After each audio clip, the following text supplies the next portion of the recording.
बिस्मिल्लाहिर्रहमानिर्रहीम। हमारा आज का टॉपिक है इंटरफेसेस। तो हमने इक्लिप्स आईडी को ओपन किया है। तो इक्लिप्स में आके फाइल न्यू पे क्लिक कर लें और प्रोजेक्ट सेलेक्ट कर लें, नेक्स्ट कर ले जी, और प्रोजेक्ट को नाम दे दें जावा इंटरफेसेस के नाम से। मैं ये नाम देता हूँ जावा इंटरफेसेस। इसको मैं फिनिश करता हूँ।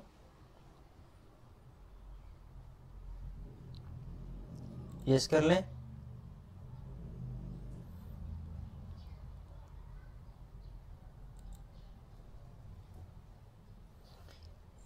अब ये जो इंटरफेस है इसमें आके राइट क्लिक कर लें इस पर।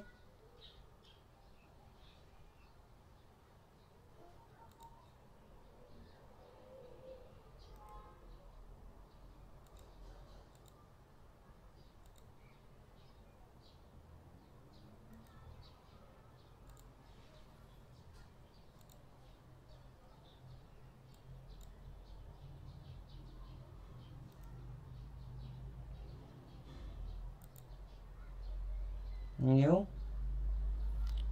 क्लास ऐड कर दें। क्लास को नाम दे दें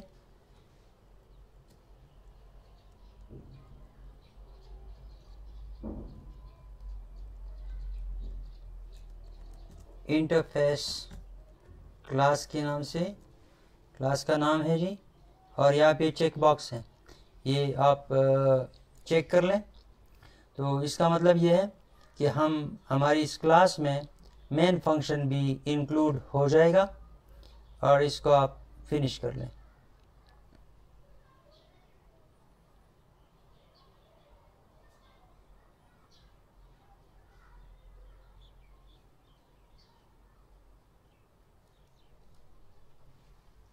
ये क्लास आ गई।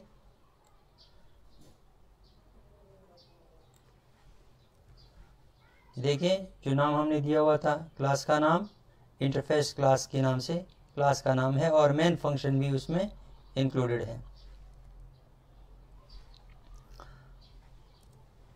अच्छा, अब यहाँ पे राइट क्लिक कर ले। अब हमने इंटरफेसेस ऐड करने हैं। न्यू इंटरफेस, इंटरफेस को नाम दे दें इंटरफेस 1 और फिनिश कर लें। ये इंटरफेस आ गया जी। तो इंटरफेस की बॉडी में अब इंटरफेस हम क्यों यूज़ करते हैं, क्योंकि हमारे पास कुछ स्टैंडर्ड कोड ऐसा होना चाहिए कि जिसको हम हर क्लास में इम्प्लीमेंट कर सकें, ताकि वो स्टैंडर्ड रहे। तो स्टैंडर्ड लाइब्रेरीज वगैरह आप बना सकते हैं, तो उसको सिंपली आपने इम्प्लीमेंट करना होता है। तो इंटरफेस में पब्लिक फंक्शंस होते हैं, और जो फंक्शंस होते हैं वो सिर्फ उसकी डिक्लेरेशन होती है, उसकी कोई बॉडी हमने डिफाइन नहीं करनी। तो डेफिनीशन फंक्शन की नहीं है, सिर्फ डिक्लेरेशन है। तो यहाँ पे मैं एक फंक्शन ले लेता हूँ पब्लिक वाइड, उसका सिग्नेचर शो डेटा 1 के नाम से सपोज एक फंक्शन है, और यहाँ पे इसकी बॉडी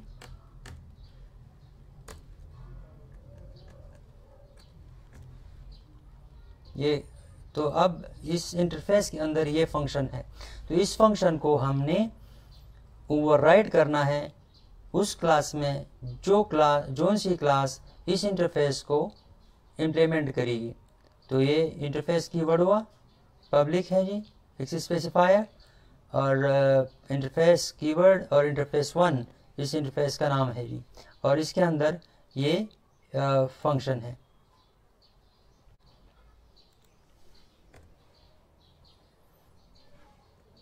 ये इंटरफेस की बॉडी हो गई। अब इस इंटरफेस को हमने इम्प्लीमेंट करना है इस क्लास के अंदर। तो ये जो क्लास है जब क्लास किसी इंटरफेस को इम्प्लीमेंट करती है तो उसके लिए हमारे पास कीवर्ड है इम्प्लीमेंट्स, और इंटरफेस 1 ये हमारे पास इंटरफेस 1 अगर आप देखें तो ये हमने बनाया हुआ था। ये अब इस क्लास के अंदर हमने इस इंटरफेस को जब हम इम्प्लीमेंट करेंगे, हमने इम्प्लीमेंट कर लिया है, तो जिस इंटरफेस को इम्प्लीमेंट किया जाता है उसके तमाम फंक्शंस को ओवरराइड करना ज़रूरी होता है। तो पब्लिक शो डेटा, इसमें एक फंक्शन था जी, इसको हम क्या कर रहे हैं जी, ओवरराइड कर रहे हैं। और यहाँ पे इसके कोड में आप अपनी मर्ज़ी के जो आप कोड दे सकते हैं। हम सिंप्लिसिटी के लिए 1 लाइन कोड दे रहे हैं। system.out.println, और इसमें मैसेज दे रहा हूँ जी, मेथड ऑफ इंटरफेस 1।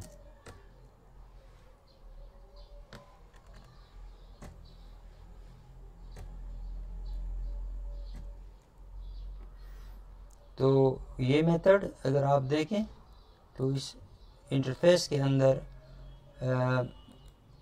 ये जो इंटरफेस है इसके अंदर यही फंक्शन हमने डिक्लेयर किया हुआ था।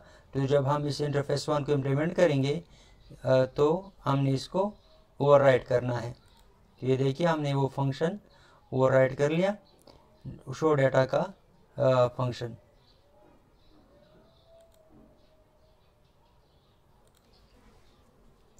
रिटर्न टाइप आप दे दें। अब हमने इस क्लास का हमने ऑब्जेक्ट बनाना है, interface class obj is equal to new interface class,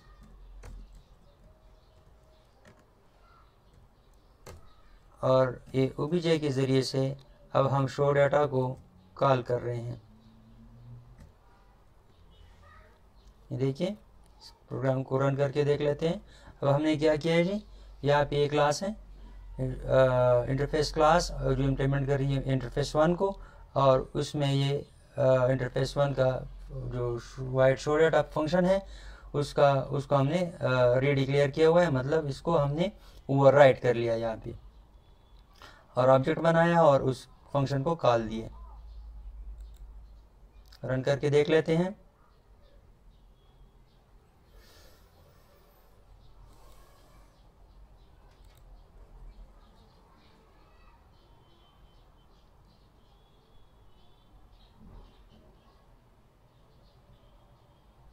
ये देखिए मेथड ऑफ इंटरफेस 1, ये हमारे पास आउटपुट आ गया है, या इसी फंक्शन में यही हमने स्टेटमेंट लिखी थी, तो ये स्टेटमेंट एग्जीक्यूट कर गई है। कंट्रोल आया शो डाटा में और ये स्टेटमेंट एग्जीक्यूट हो गई। अब एक और इंटरफेस ऐड कर लेते हैं।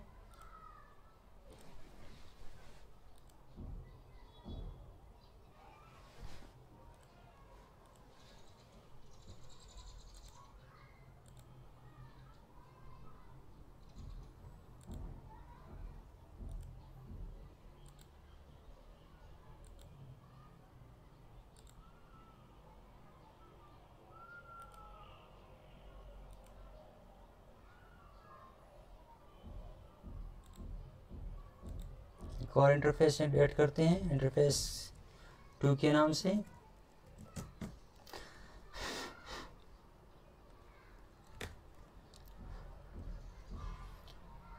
फिनिश कर लें, और ये एक और इंटरफेस आ गया जी। इसकी बॉडी में पब्लिक वाइड शो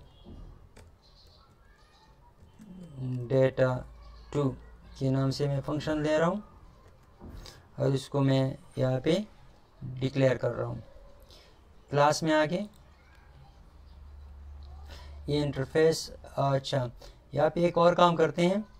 ये जो इंटरफेस है, ये जो क्लास है, ये जो इंटरफेस 2 है, इसमें इनहेरिटेंस कर लेते हैं कि ये जो इंटरफेस है ये एक्सटेंड करें,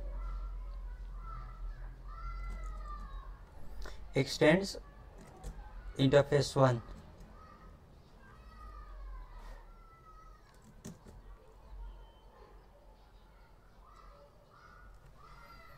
तो अब इस इंटरफेस में अपना मेथड भी है और एक मेथड इसने इंटरफेस 1 को इनहेरिट कर लिया है।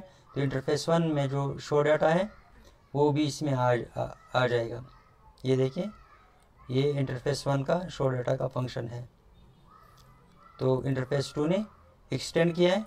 एक्सटेंड्स कीवर्ड जावा में इनहेरिटेंस के लिए यूज़ होती है। तो एक इंटरफेस दूसरे इंटरफेस को एक्सटेंड्स कीवर्ड के ज़रिए से इनहेरिट कर सकता है। क्लास में आके अब हमने इंटरफेस 2 को सिर्फ हमने इम्प्लीमेंट करना है।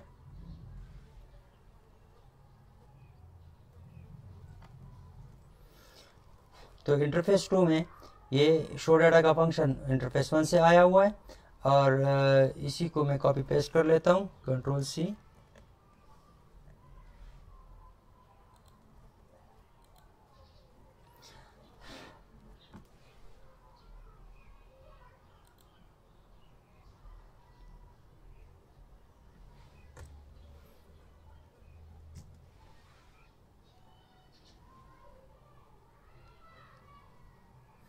शो डाटा 2 वो फंक्शन, ये जो दूसरा फंक्शन था, और ये जो फंक्शन है ये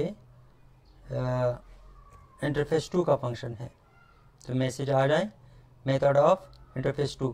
तो ये देखिए, ये इस क्लास ने इंटरफेस 2 को इम्प्लीमेंट किया हुआ है और इंटरफेस 2 ने इनहेरिट किया है इंटरफेस 1 को। तो हमने दोनों इंटरफेसेस के फंक्शंस को यहाँ पे ओवरराइड करना है। तो ये देखिए, ये फर्स्ट इंटरफेस का जो है वो फंक्शन और ये दूसरा सेकंड इंटरफेस का जो है वो फंक्शन है, हमने ओवरराइड कर लिया।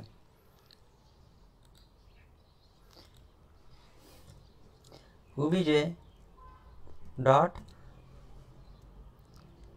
शो डाटा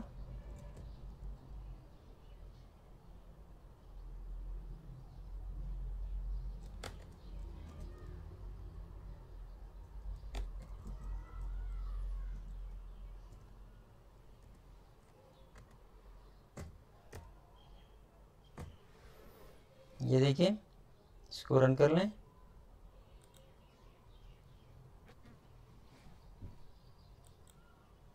जी, तो ये रन हो गया जी। ये इस स्टेटमेंट से जो कॉल मिली थी शो डाटा 1 को,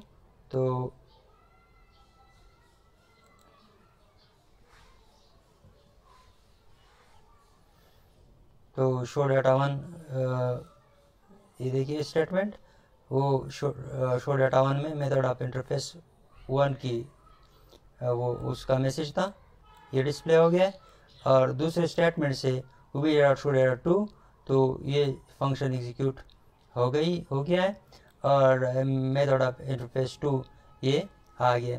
तो इसी तरह से कोई क्लास एक इंटरफेस को या दो इंटरफेसेस को, मल्टीपल इंटरफेसेस को भी इम्प्लीमेंट कर सकती है।